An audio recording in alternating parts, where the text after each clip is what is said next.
कर्मयोग, कर्म करो, फल की चिंता मत करो।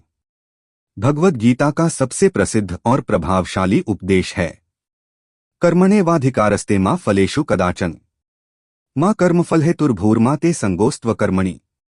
भगवद गीता अध्याय 2 श्लोक 47। भावार्थ: हे अर्जुन, तेरा अधिकार केवल कर्म करने में है, उसके फल में कभी नहीं। इसलिए कर्म के फल को कभी अपना उद्देश्य मत बना और न ही आलस्यपूर्वक कर्म न करने में तेरा आसक्त होना चाहिए।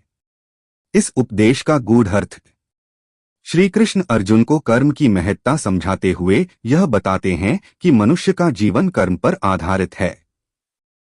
कोई भी कार्य करते समय उसका फल हमारे हाथ में नहीं होता, लेकिन उसका प्रयास और परिश्रम हमारे अधिकार में होता है।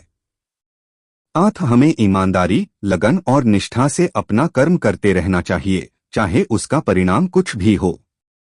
फल की चिंता क्यों नहीं करनी चाहिए?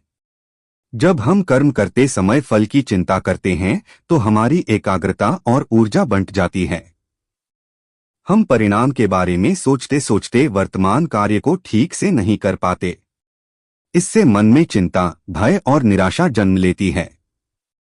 इसलिए श्री कृष्ण ने सिखाया कि कर्म करते समय लक्ष्य पर ध्यान दो, परिणाम की आशा से स्वयं को मुक्त करो।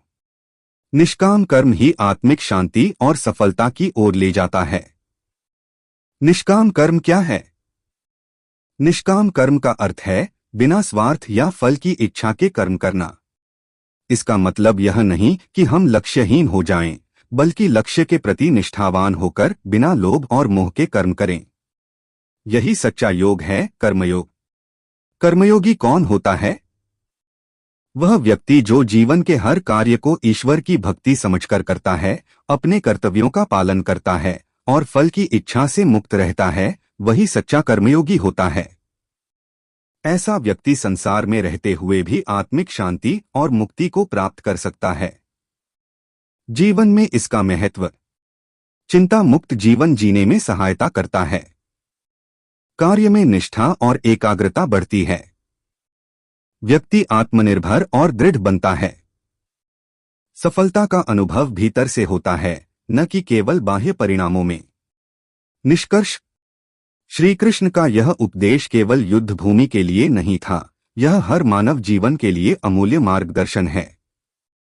जब हम फल की चिंता किए बिना कर्म करते हैं तो हम अपने जीवन में सच्चे संतुलन, आनंद और आत्मज्ञान को प्राप्त करते हैं।